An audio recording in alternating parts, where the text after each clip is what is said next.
Hello बच्चों, good evening. Welcome to my channel. I am engineer Rajneesh Kumar.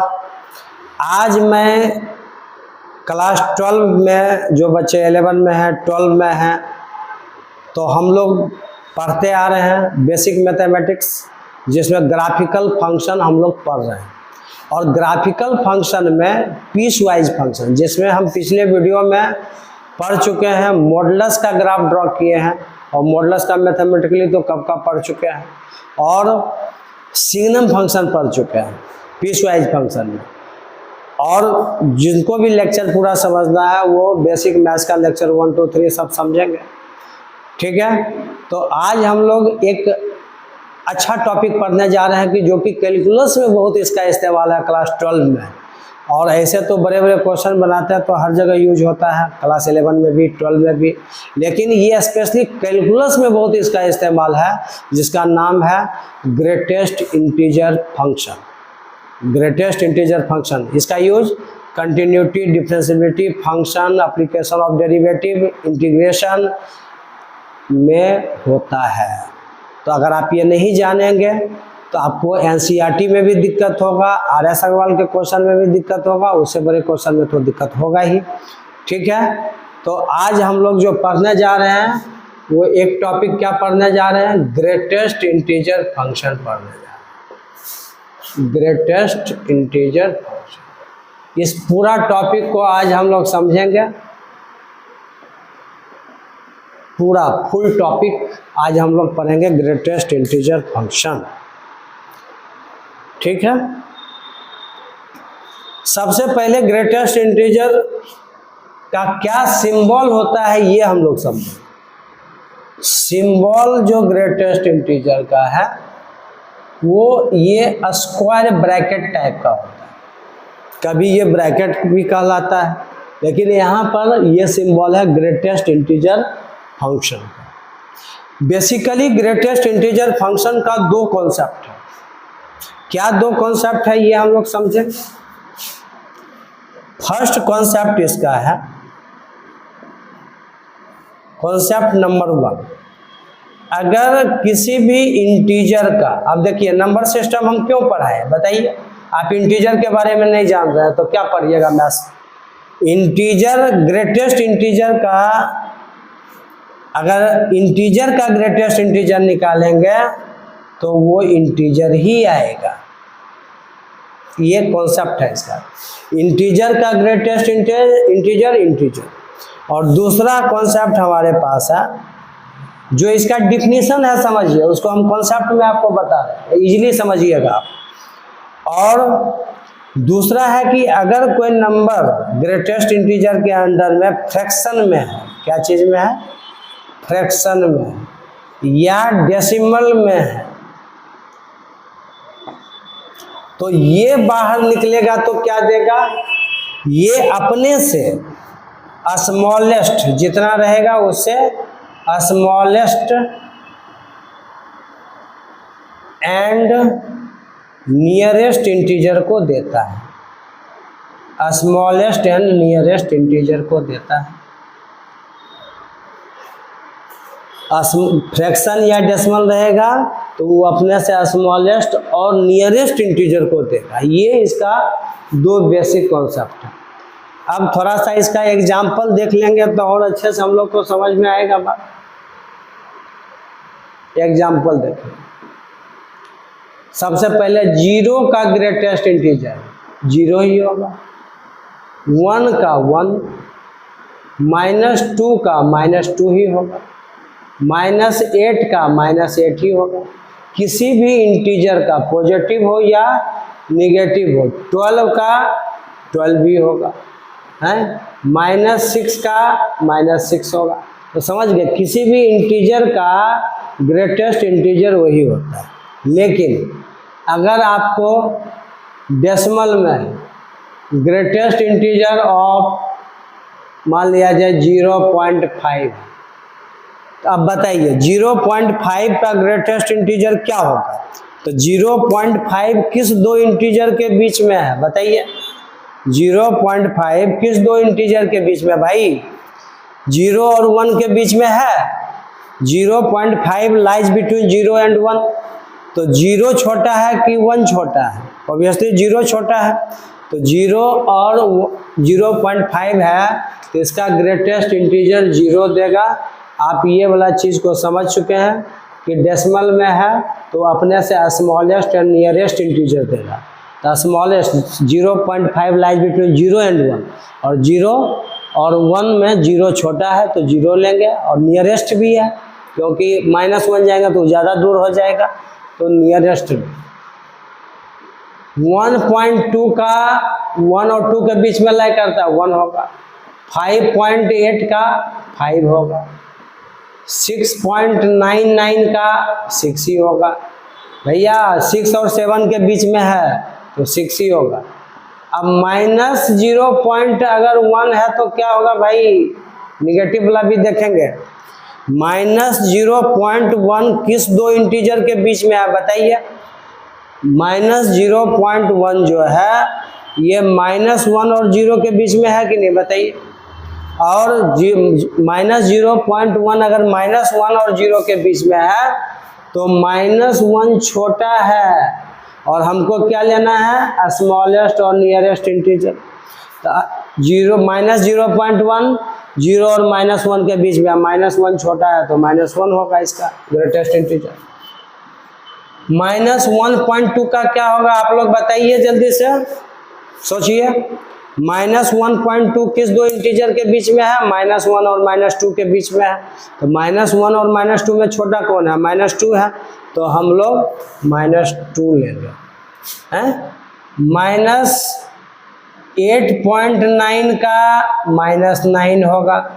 इतना आप बात समझ गए? बेसिक कॉन्सेप्ट ग्रेटेस्ट इंटीजर का इतना ये समझना बहुत ही जरूरी है, अदरवाइज फिर आपसे क्वेश्चन नहीं बनेगा। अच्छा, 2 और हम एग्जाम्पल लेते हैं, इसको मिटा देते हैं।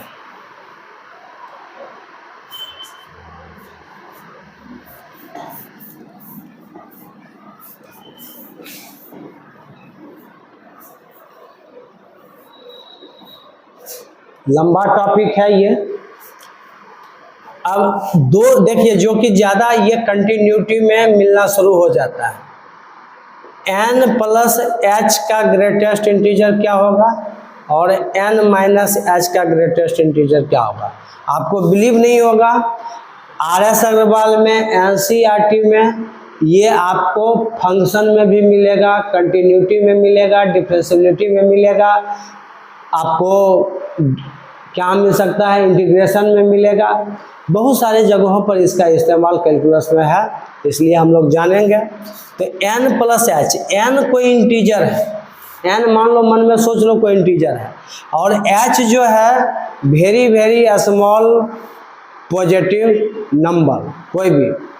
तो अगर मन में कंसीडर करो कि n का वैल्यू 10 है मान लो, ठीक है, और 10 में कुछ भी हम 0 पॉइंट समथिंग जोड़ेंगे तो 10 पॉइंट समथिंग होगा, और 10 पॉइंट समथिंग का ग्रेटेस्ट इंटीजर क्या होगा? ऑब्वियसली 10 होगा। तो वैसे ही n में कुछ जोड़ रहे हैं, n जो भी हो, तो n पॉइंट समथिंग, अरे भैया n पॉइंट समथिंग का n ही होगा, है स्मॉलेस्ट और नियरेस्ट देता है। या दूसरे तरीके से ऐसे भी सोच सकते हैं, n एक इंटीजर है तो इंटीजर का इंटीजर हो गया, और h का मतलब 0 पॉइंट समथिंग, और 0 पॉइंट समथिंग का ग्रेटेस्ट इंटीजर है, 0 पॉइंट समथिंग का ग्रेटेस्ट इंटीजर 0 ही होगा, ठीक है। 0 पॉइंट समथिंग का ग्रेटेस्ट इंटीजर क्या होगा? 0 होगा। तो n + 0 हो गया तो n हो गया, n ही होगा। और n - h का क्या होगा? n का n इंटीजर है तो n का n, और h - h है तो -0 पॉइंट समथिंग, -0 पॉइंट समथिंग का -1 लिखे हैं ना, तो इसका n - 1 होगा।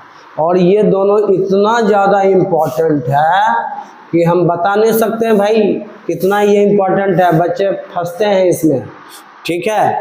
तो ये आपका बेसिक कॉन्सेप्ट हो गया ग्रेटेस्ट इंटीजर फंक्शन का, ठीक है। चलिए अब हम लोग इसका प्रॉपर्टीज पढ़ेंगे, मिटा दें इसको।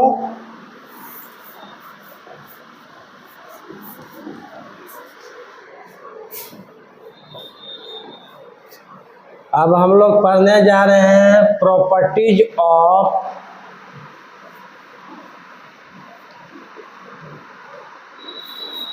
चलो ग्रेटेस्ट इंटीजर लिखा रहने देते हैं, पूरा वीडियो में आते रहेगा।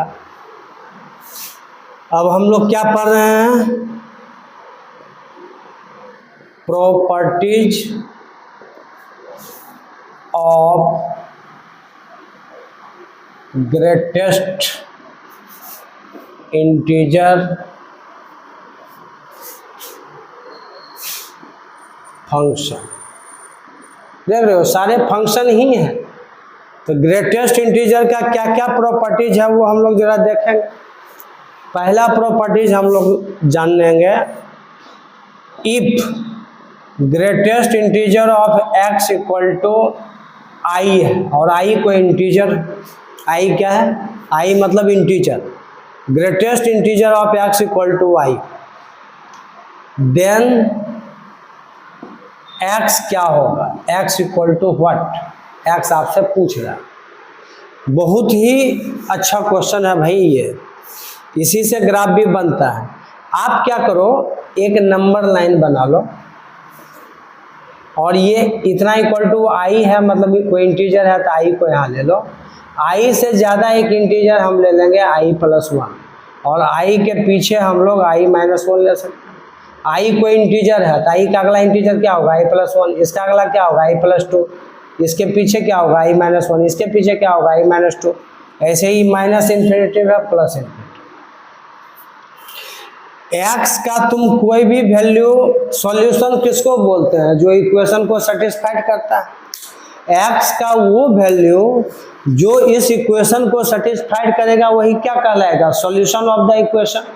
तो आप x का वैल्यू क्या लेना चाहते हो, x का वैल्यू अगर हम यहाँ आई, ये आई था, आई यहाँ डालते हैं, तो आई कोई इंटीजर है तो इंटीजर आई अगर यहाँ रखेंगे तो इंटीजर का इंटीजर होगा, मतलब आई इक्वल टू आई, ये सेटिस्फाइड कर रहा है, ये इस इक्वेशन को सेटिस्फाइड कर रहा है। अब हम आई से अगर थोड़ा पीछे जाएंगे, तो जैसे ही आई से इस इंटीजर से थोड़ा भी पीछे जाएंगे कि उसका ग्रेटेस्ट इंटीजर आई माइनस वन हो जाएगा। समझ रहे हैं ना, आई से थोड़ा पीछे जाएंगे तो फिर क्या देता है, हमेशा स्मॉलेस्ट और नियरेस्ट देते हैं, तो इस बीच में कोई भी वैल्यू रखेंगे उसका ग्रेटेस्ट इंटीजर ये है। लेकिन इससे अगर हम ज़्यादा भी ले रहे हैं, आई से ज़्यादा ले रहे हैं, आई 0.1, आई 0.2, आई 0.3, यहाँ का आई प्लस वन हो गया, एग्जैक्टली आई प्लस वन लेंगे तो आई प्लस वन का आई प्लस वन ही होगा, जो कि आई के बराबर नहीं होगा। तो आई प्लस वन से थोड़ा भी अगर छोटा लेंगे वैल्यू, यहाँ पर डालेंगे तो उसका ग्रेटेस्ट इंटीजर आई ही होगा। इसका मतलब है कि ये पॉइंट तो सॉल्यूशन सेट में इंक्लूड होना ही होना है, और इसके बीच वाला भी पूरा होगा, ये पूरा इस बीच में कोई वैल्यू डालेंगे तो उसका ग्रेटेस्ट इंटीजर आई ही होगा। और ये ओपन इंटरवल होगा क्योंकि ये पॉइंट इंक्लूड नहीं होगा। क्या इसका सॉल्यूशन सेट हो गया, देखे कितना मजा वाला चीज़ है, हैं भाई। RS अग्रवाल में यूज है, NCERT में, मैं कुछ ज़्यादा नहीं पढ़ा रहे हूँ। तो क्या इसको लिखेंगे, I less than x less than I plus one, और यहाँ पर इक्वल टू का साइन भी हम लोग डालेंगे, ठीक है। मतलब x का वैल्यू i और i प्लस वन के बीच में होगा, और i भी इंक्लूड है और i प्लस वन इंक्लूड नहीं है, तो ओनली लेस देन दिए हैं। आप इसी को लिख सकते हैं x belongs to close interval i से i प्लस वन पर ओपन। समझ में आया, ये प्रॉपर्टीज इसका, ठीक है। अब इस पर एक क्वेश्चन हम बनाने देते हैं, अगर आप समझदार हैं तो। एक एग्जाम्पल अगर हम देंगे कि भाई चलो, if greatest integer of x equal to, मान लो कि माइनस कुछ भी दिया, या चलो कोई भी इंटीजर दे दिया, मान लो -5 ही दे, और कह रहा है कि देन फाइंड x निकाला। क्या करेंगे, ये प्रॉपर्टी जरूरी नहीं है कि आपको याद रहेगा, आप प्रोसेस में जाइए भाई, प्रोसेस में जाइए, ठीक है। मेरा बेसिक मैथमेटिक्स पढ़ा हुआ थोड़ा भारी लगता है, लेकिन क्लास 12 एकदम आसान आपके लिए हो जाएगा। आप एक एक वीडियो को समझिए। तो यहाँ पर रियल नंबर लाइन पर पहले यहाँ -5 है, -5 डाल दो, इसके पीछे -6 डालो, इसके आगे -4 डालो। क्या लगता है? -5 का ग्रेटेस्ट इंटीजर -5, ये सेटिस्फाइड कर रहा है। लेकिन अगर हम बताइए -5 से थोड़ा भी पीछे जाएंगे तो उसका ग्रेटेस्ट इंटीजर -6 दे देगा, -6 = -5। गलत है, नहीं होगा। लेकिन -4 डालेंगे भी तो नहीं होगा, -4 से थोड़ा इधर डालेंगे, -4.1, -4.2, तो उसका ग्रेटेस्ट इंटीजर इसके बीच का कोई भी डालेंगे तो -5 ही देगा। तो ये पुट करें या इसके बीच वाला कोई पुट करें, समझ रहे हैं ना? इसके बीच वाला कोई भी वैल्यू लेंगे तो उसका ग्रेटेस्ट इंटीजर -5 देगा। तो आपने जो बेसिक कॉन्सेप्ट पढ़ा है कि ये स्मॉलेस्ट और नियरेस्ट इंटीजर देता है, वो कभी ख़त्म नहीं होता, उसी पर काम कर रहा है। तो क्या दे दिया ये? x बिलोंग्स टू -5 से -4 पर ओपन, या इसी को लिख सकते हैं -5 less than equal to x less than -4। ये या ये दोनों में कुछ भी लिखेंगे, इस तरीके से क्वेश्चन बनाया जाता है, ठीक है। चलिए मिटा दें। आप लोग को नजर आ रहा है? बिल्कुल आ रहा है। चलिए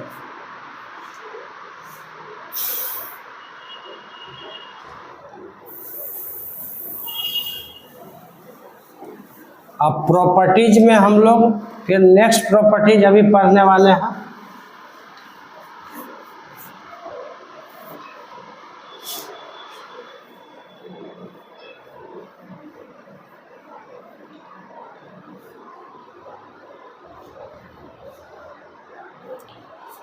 क्या है दूसरा प्रॉपर्टीज भाई? देखेंगे properties number 2। If greatest integer of x less than i है, अब लेस देन i दे देन x क्या होगा? Then x equal to what? i यहाँ भी कोई इंटीजर ही है। क्या करेंगे भाई? देखो तुरंत नंबर लाइन लो, इसी में सारा कॉन्सेप्ट छिपा हुआ, ठीक है। और क्या कॉन्सेप्ट छिपा हुआ है ये जरा देखो। i है, i डाल दो, आगे i+1 भी डालिए, पीछे i-1 भी डालिए। अब इससे ज़्यादा नहीं डालना।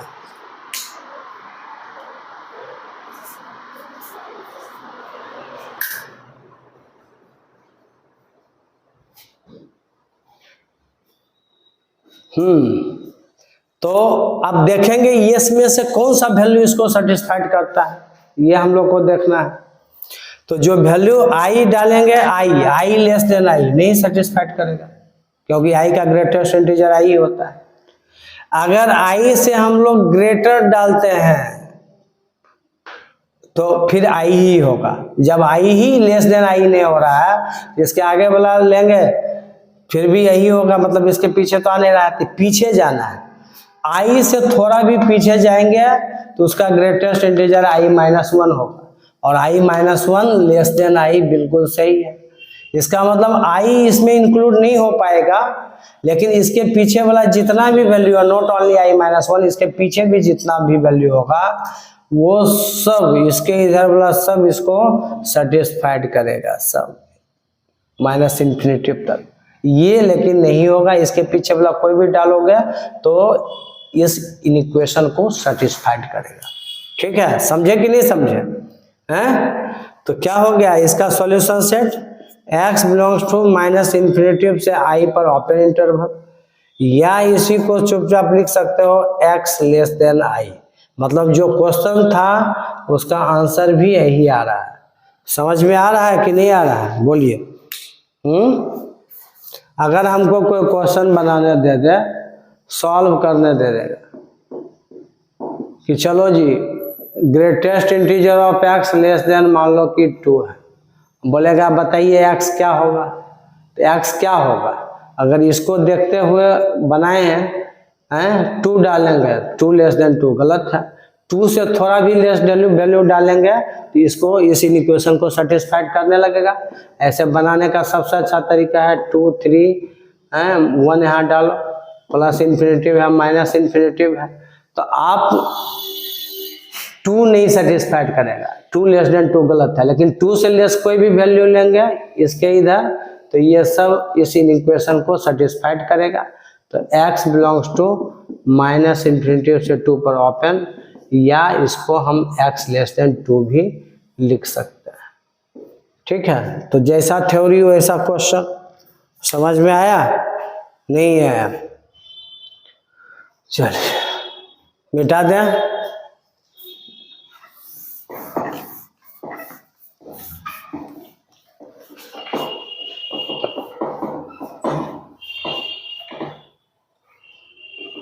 अब देखिए थर्ड नंबर क्या है, तीसरा, इसमें सिर्फ इक्वल टू लग गया। If greatest integer of x less than equal to y then x क्या होगा, हैं? तो समझेंगे हम लोग इसको। देखिए थोड़ा सा कुछ अंतर नहीं है, i प्लस 1 i माइनस 1, ये माइनस इन्फिनेटिव है, ये प्लस इन्फिनेटिव है। तो अगर तुम i डालते हो, i तो कोई भी इंटीजर का इंटीजर ही होता है, तो i इक्वल टू भी लगाओ, i इक्वल टू i, ये भी इस बार इंक्लूड हो रहा है। और इसके चूंकि लेस देन है तो ये भी इंक्लूड होगा, और इसके पीछे वाले भी सारे होंगे यहाँ तक। अभी लेस देन का केस देखा, बस इक्वल टू है तो ये पॉइंट इंक्लूड हो जाएगा। x belongs to minus infinitive से i पर क्लोज इंटरवल, या इसका solution set x less than equal to i लिखेंगे, दोनों में कोई भी लिखेंगे चलेगा। इस पर क्वेश्चन भी दें, चलिए एक एग्जांपल बनाते हैं। If greatest integer of x less than मान लो कि 4 है, इक्वल टू भी है, क्या सॉल्यूशन होगा, नंबर लाइन पर डालिए। यहाँ पर 4 है, इसके आगे 5 है, इसके आगे 3 है। देखो 4 डालेंगे, 4 इक्वल टू 4, बिल्कुल ये पॉइंट भी आ रहा है। और 4 से लेस कोई भी लेंगे तो भाई उसका वैल्यू इस 4 से तो छोटा ही होगा, तो ये भी हो रहा है और इसके पीछे वाला भी होगा। ठीक है, तो ये हो गया x belongs to minus infinitive से 4 पर क्लोज इंटरवल, या माइनस इन्फिनेटिव, सॉरी चलो ऐसे भी लिख सकते हो, minus infinitive less than x less than equal to 4, इसी चीज को ऐसे भी डाल सकते हैं, या सिर्फ हम इसको x less than equal to 4 भी लिख के छोड़ सकते हैं। तीनों तरीके से लिखेंगे, कोई दिक्कत नहीं होगा। हो गया। अब हम आएंगे ग्रेटर देन के केस में, मिटा दे इसको। चलिए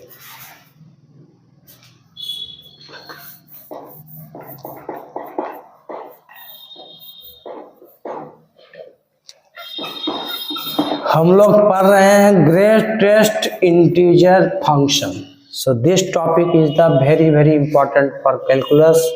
already I told lot of time. समझ रहे हैं बात को?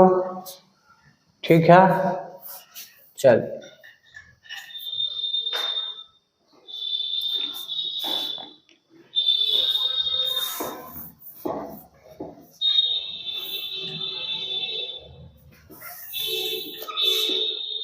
तो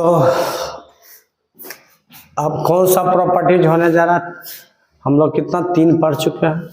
properties number 4, if greatest integer of x greater than integer then x क्या होगा भाई? देन x क्या होगा? तुरंत नंबर लाइन लेना है, सब ही डिसाइड कर देता है कि क्या होने वाला है। ये i लो, इसके आगे i+1 लो, इसके पीछे i-1। देखो अगर आई उठा के डालते हैं तो इंटीजर का इंटीजर ही होता है ग्रेटेस्ट इंटीजर, तो आई ग्रेटर देन आई, ये पॉइंट नहीं होगा, सॉल्यूशन सेट में शामिल होने के लिए तैयार नहीं है। सॉल्यूशन सेट क्या होता है, सॉल्यूशन कौन कहलाएगा, जो इसको सेटिस्फाइड करेगा, ये नहीं कर रहा है। अब हम अगर i+1 लेते हैं तो i+1 इससे बड़ा इंटीजर है, i+1 का ग्रेटेस्ट इंटीजर i+1 ही होगा, जो कि i से बड़ा होगा, और इसके पीछे थोड़ा भी जाएंगे तो फिर यही हो जाएगा। तो जब यही नहीं हो रहा है, यही से छोटा मतलब सेटिस्फाइड नहीं कर रहा है, तो ये सब भी नहीं करेगा, मतलब ये पॉइंट तो सेटिस्फाइड कर रहा है i+1, तो i+1 भी करेगा, और इससे बड़ा वैल्यू जितना लेंगे सब सेटिस्फाइड करेगा। क्या होगा solution set, x belongs to greatest integer i+1 से प्लस इंफिनिटिव लेंगे, या इसी को लिख सकते हैं x greater than equal to i+1। इसी चीज को हम लोग ये लिख दिए हैं, ठीक है, आया समझ में। चलो अब हम लोग इस पर एग्जांपल भी लें, क्या ले लो, बहुत जल्दी ग्राफिकल फंक्शन खत्म करेंगे, और खत्म करके कैलकुलस हमको क्लास 12 का NCERT आर्य अग्रवाल करना है, ठीक है। चलिए हाँ, तो एक क्वेश्चन देते हैं आपको, सॉल्व करना है। मान लो greatest integer of x greater than मान लो -5 है, और देन फाइंड x पूछ रहा है, देन फाइंड x, ठीक है। तो तुरंत हम लोग क्या करेंगे, ये प्रॉपर्टीज याद किसी को नहीं रहता है भाई, हमको आज तक नहीं है याद, ठीक है, पढ़ाते हुए मेरा 10 साल से ज़्यादा हो चुका है, लेकिन नहीं याद रहता है, हो सकता है आप लोग को याद रहे। चलिए -5 यहाँ डालेंगे, -5 का -5 ग्रेटर देन माइनस, गलत है बिल्कुल, ये पढ़ नहीं होगा। और -4 अगर डालेंगे तो -4 का -4 होगा, तो -4 ग्रेटर देन -5, बिल्कुल सही है। तो ये पॉइंट इंक्लूड हो रहा है, और इससे ज़्यादा जो बड़ा होगा वो सब इंक्लूड होगा, इसके पीछे वाला नहीं हो पाएगा, इसको सेटिस्फाइड नहीं करेगा। तो इसके इधर वाला हुआ, क्या हो गया, x बिलोंग्स टू -4 से प्लस इंफिनिटिव लिखेंगे इसका आंसर, या क्या लिख सकते हैं, x greater than equal to -4, ये और ये का मतलब एक ही है, ठीक है। चलिए इसको नोट कर लीजिए, कर लिए। अब हम लोग देखेंगे प्रॉपर्टीज नंबर 5, प्रॉपर्टीज नंबर 5 देखने जा रहे हैं।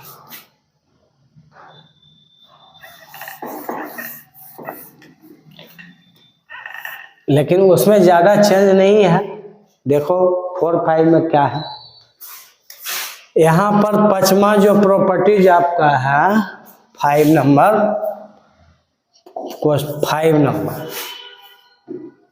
यहाँ बस इक्वल टू का साइन लग गया, तो यहाँ पे इक्वल टू का साइन लगेगा तो क्या होगा, i+1 i-1।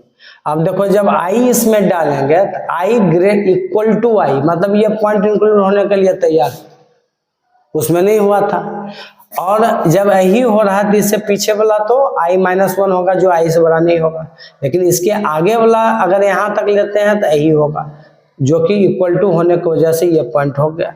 अब i+1 इससे बड़ा होगा, मतलब i भी इंक्लूड है और उससे ग्रेटर वैल्यू भी इंक्लूड है, यहाँ से लेकर सब होगा प्लस इंफिनिटी। क्या सॉल्यूशन सेट लिखेंगे, x बिलोंग्स टू i से प्लस इंफिनिटी लिखेंगे, या इसी को हम x greater than equal to y भी लिख सकते हैं, ये आपका होगा। अब इसी पर अगर एग्जांपल है, अगर हम यही क्वेश्चन आपको दे दें, समझ रहे हैं ना, तो इसका क्या आंसर होता बताइए, -5 -6 -4, और यहाँ पर इक्वल टू का साइन दे, इक्वल टू देंगे तो -5 इक्वल टू -5, ये पॉइंट भी हो गया। और इसके पीछे वाला तो ऐसे भी इससे बड़ा नहीं होगा, तो इसके इधर वाला सब होना है प्लस इन्फिनिटी। क्या हो गया solution set? x belongs to close interval -5 से प्लस इन्फिनिटी होगा, या इसी को x greater than equal to -5 लिखें। सारे प्रॉपर्टीज पर मैंने क्या किया, आपको क्वेश्चन भी दिया और साथ साथ प्रॉपर्टीज भी बताया, है ना? कोई दिक्कत नहीं है? नहीं। अब इतना करने के बाद अब हम लोग इसका क्या करेंगे, ग्राफ ड्रॉ करेंगे, graph of greatest integer function. ठीक है, मिटा दें इसको। चलिए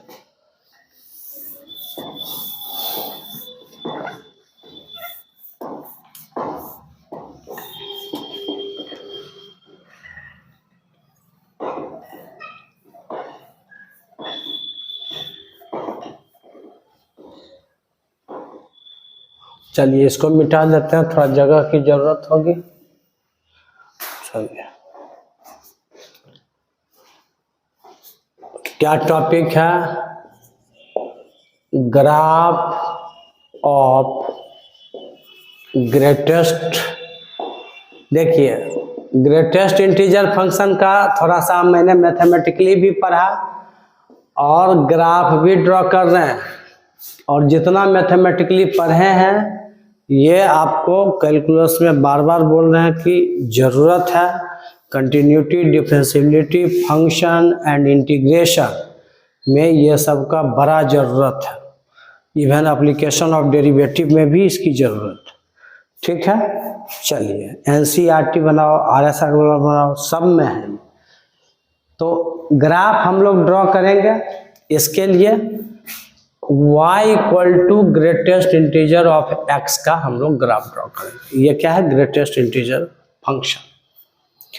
तो ग्राफ ड्रॉ करने के लिए बेसिकली क्या जरूरत होता है? टेबल का जरूरत होता है। क्या चीज का जरूरत है? टेबल का जरूरत है। तो आप ये पढ़े हो greatest integer of x equal to y, पढ़े हो, और इसको मैंने नंबर लाइन पर सबसे स्टार्टिंग में लिया था, पहला प्रॉपर्टीज में अभी पढ़े। इसी का यूज करेंगे ग्राफ बनाने में भी, माइनस इन्फिनिटी प्लस इन्फिनिटी, आई का आई इक्वल टू आई, ये पॉइंट होगा। ठीक है, अब आई से ग्रेटर कोई भी वैल्यू लेंगे तो उसका ग्रेटेस्ट इंटीजर यही होना है। आई प्लस 1 का इसके बराबर नहीं होगा, ज़्यादा हो जाएगा। तो ये पॉइंट नहीं है, बट ये पॉइंट शामिल है और यहाँ तक शामिल है, बस ये पॉइंट नहीं होगा। और इसके पीछे वाला लेंगे तो फिर i-1 होगा, जो i के बराबर नहीं होगा। क्या इसका वैल्यू दिया था? Solution set i less than equal to x less than i plus 1, ये लिखते हैं, या इसी को लिखते हैं x बिलोंग्स टू i से i प्लस 1 पर ओपन इंटरवल। तो अभी ग्राफ बनाने में इसकी जरूरत पड़ेगी। ग्राफ का टेबल बनाएंगे तो इसका जरूरत पड़ेगा। तो अब ग्राफ बनाने के लिए हमको टेबल चाहिए, तो अब इसका क्या करेंगे हम लोग? टेबल बनाएंगे।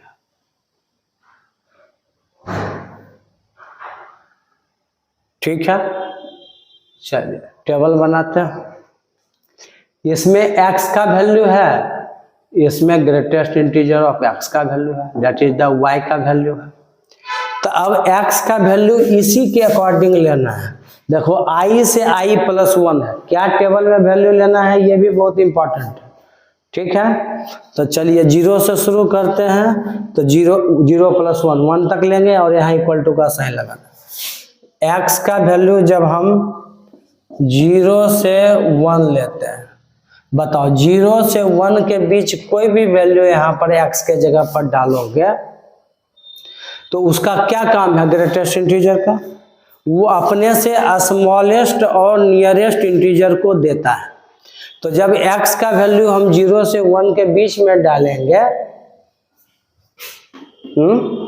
तो इसका ग्रेटेस्ट इंटीजर का, या 0 के बराबर भी डालेंगे और 1 से लेस होगा तो उसका ग्रेटेस्ट इंटीजर क्या देगा? 0 देगा, है ना? पता है ये। 1 से छोटा और 0 के बराबर या 0 से बड़ा, तो क्या देगा? इसमें से अपने से स्मॉलेस्ट और नियरेस्ट इंटीजर देगा, पता है ये आपको। अगर हम x का वैल्यू 1 से 2 के बीच लेंगे तो 1 देगा इसका वैल्यू। 2 से 3 के बीच ले रहे हैं x का वैल्यू तो 2 देगा। 3 से 4 के बीच ले रहे हैं तो 3 देगा। अब थोड़ा पॉजिटिव निगेटिव में भी लो, -1 से 0 ले रहे हैं तो -1 देगा। -2 से -1 ले रहे हैं, x का वैल्यू -2 से -1 के बीच है तो निश्चित रूप से इसका ग्रेटेस्ट इंटीजर -2 देगा। -3 से -2 तक में -3 देगा, और -4 से -3 तक में जो देगा वो -4। तो इतना बना लिए, अब ज़्यादा ज़रूरत नहीं है, ज़्यादा नहीं बनाना है। अब इसका हम लोग क्या करेंगे, ग्राफ ड्रॉ करेंगे इस टेबल को देखते हुए। तो देखो यहाँ पर ड्रॉ करता है, अच्छे से समझिएगा।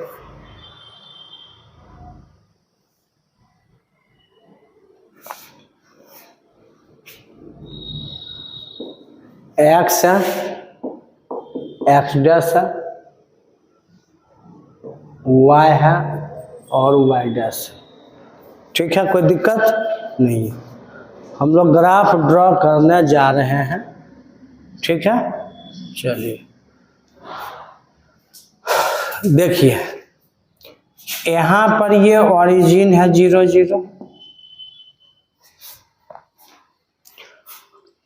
और हम लोग यहाँ पर वैल्यू ले लें 0 है,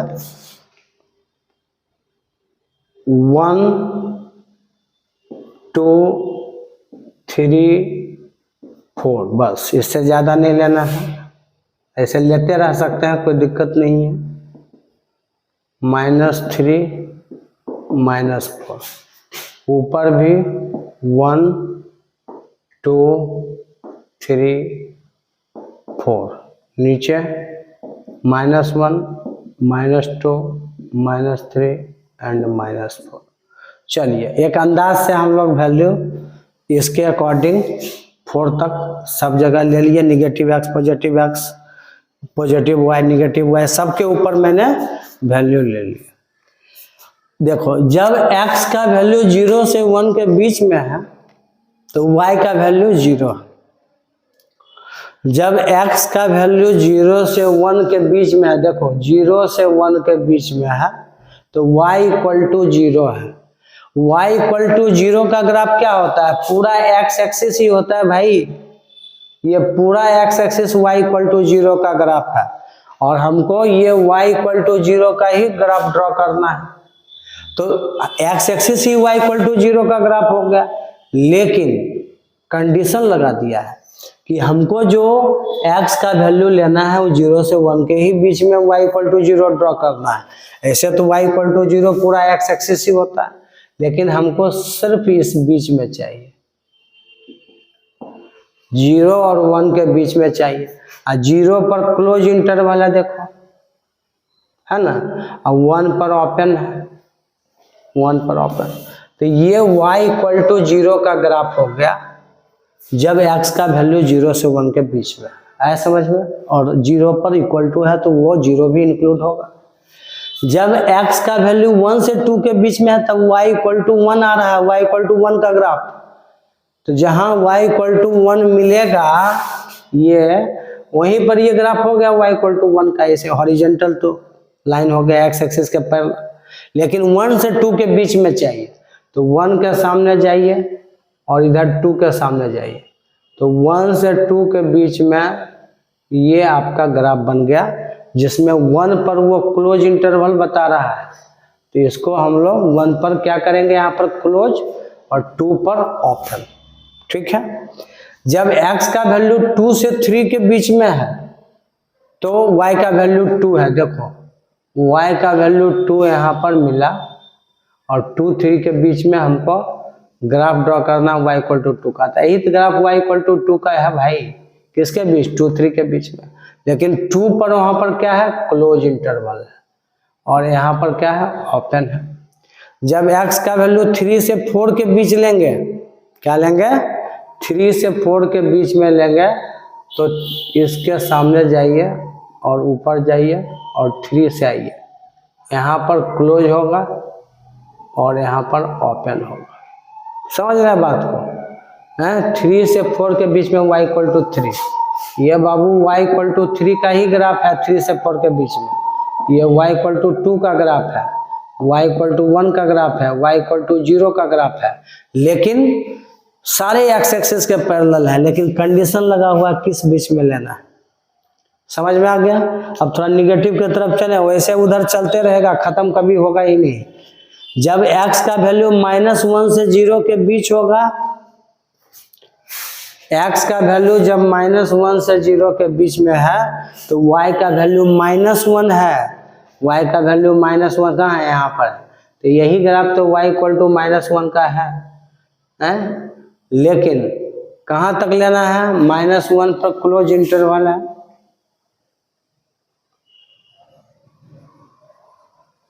और यहाँ पर ओपन। देख लो, -1 पर क्लोज और 0 पर ओपन और y का वैल्यू -1। ये ग्राफ y इक्वल टू -1 का हो गया, -1 से 0 के बीच में। अब हमको ग्राफ लेना है -2 से -1 के बीच में, -2 से -1 के बीच में लेंगे, और वहाँ पर y का वैल्यू -2 है। तो यहाँ पर -2 पर क्लोज है, y इक्वल टू -2। समझ रहे हो? अब फिर -3 से -2 के बीच में y का वैल्यू -3 देगा। देखो, अब पता चल गया ग्राफ कैसे बन रहा है? और हम लोग ले सकते हैं -3 से -4 के बीच में लेंगे और -4 के सामने जाएंगे तो कुछ ऐसा बनेगा। ये सब डॉटेड लाइन ग्राफ ड्रॉ करने के लिए यूज किया गया। मेन ग्राफ आपका कौन कौन है भाई? देख लो, -4 और -3 के बीच में y का वैल्यू -4 है ना, और -4 इंक्लूडेड है। देखो, तो जितने भी ये डॉटेड लाइन है उनसे हमको कोई लेना देना नहीं। ये ग्राफ y इक्वल टू -2 का, y इक्वल टू -3 का ग्राफ, और ये ग्राफ y इक्वल टू -4 का, जो कि -3 -4 के बीच में है। ये -2 -3 के बीच में है, -1 -2 के बीच में है, और 0 -1 के बीच में है। देख रहे हो ऐसे करके? तो मेन ग्राफ हमारा ये हो गया, ये हो गया, ये हो गया, ये हो गया, ये हो गया। देख रहे हैं? ये और हमको पूरा डॉटेड लाइन से कोई लेना देना नहीं है। ये ड्रॉ करने के लिए लाइन सीधा है, इसके लिए करना पड़ा। तो ये ग्राफ आपका बन के तैयार हो चुका है ग्रेटेस्ट इंटीजर फंक्शन का। देख रहे हैं आप लोग? अच्छे से समझ गए होंगे, बहुत यूजफुल है। अब हम लोग इसमें देखना ये चाहते हैं, एरिया बाउंडेड में आपको इसी ग्राफ से रिलेटेड अगर कुछ पूछ दिया तो आप कैसे बनाइएगा क्वेश्चन? बताइए। ग्राफ आना चाहिए, इंपॉर्टेंट टॉपिक है। अब इसका बस बता देते हैं डोमेन रेंज क्या है। इसका डोमेन, मान लिया जाए डोमेन ही पूछ दिया तो क्या करोगे? जानोगे तब ना लिखोगे भाई। x belongs to domain. Domain देखो, x एक्सिस पर कहीं भी पॉइंट लो, कहीं भी पॉइंट लो पूरा x एक्सिस पर, ऊपर या नीचे जाने से या ऊपर जाने से हर जगह ग्राफ हमको मिलेगा। ये जहाँ खत्म हो रहा है वहां से ये शुरू हो रहा है। यहाँ देखो, खत्म जहां से हुआ शुरू हुआ, खत्म हुआ शुरू हुआ, है ऐसे करके जो पॉइंट पर ये नहीं हो रहा है ये हो रहा है, मतलब कंटिन्यू पॉइंट ले रहा है। तो इसका डोमेन हो गया रियल नंबर। रेंज क्या होगा ग्रेटेस्ट इंटीजर फंक्शन का? y बिलोंग्स टू, देखो अच्छे से रेंज समझेंगे ग्रेटेस्ट इंटीजर का रेंज। तुम y का x का कोई भी रियल वैल्यू डालोगे, x का कोई भी रियल वैल्यू मैंने डाला, लेकिन y का वैल्यू इंटीजर ही दिया, क्योंकि ग्रेटेस्ट इंटीजर का काम ही है किसी भी चीजों को वो बाहर निकालता है इंटीजर बना के। बेसिक कॉन्सेप्ट ही है इसका, बाहर निकल के इंटीजर ही बनता है। फ्रैक्शन में रहेगा इंटीजर, डेसिमल में रहेगा इंटीजर। तो रेंज इसका जो होगा वो क्या होगा? देखो -4, फिर इस बीच में है ग्राफ नहीं है, यहाँ है ग्राफ नहीं है, नहीं है, नहीं है, इन्हें की आंख बंद करके y बिलोंग्स टू रियल लिख देंगे। जहां जहां इंटीजर ये है देख रहे हैं, वहीं वहीं ये लाइन ऐसे पैरेलल है, ये बीच वाला ये सब नहीं है इंटीजर में, ठीक है। यहाँ कोई पॉइंट रखेंगे इधर उधर जा रहे हैं, कहाँ ग्राफ मिल रहा है नहीं मिल रहा है। तो ये इसका हो गया y belongs to integer, integer मतलब i, ठीक है। y बिलोंग्स टू इंटीजर इसका हो गया रेंज का वैल्यू, ठीक है। और इंटीजर आप समझते हो क्या होता है, नंबर सिस्टम में ऑलरेडी पढ़ा चुके हैं, इसलिए तो मैं बताता हूँ कि नंबर सिस्टम भी उतना ही इम्पोर्टेंट है, उसको नेग्लेक्ट आप नहीं कर सकते हैं। सारा टॉपिक पढ़िए, बहुत मजा आएगा। तो ठीक है, आज हम लोग ग्रेटेस्ट इंटीजर पढ़ चुके हैं। अगले क्लास में हम लोग लिस्ट इंटीजर पढ़ेंगे और कोशिश करेंगे कि आपका फ्रैक्शनल पार्ट भी वहाँ पर ख़त्म कर दिया जाए, ठीक है। Okay, thank you.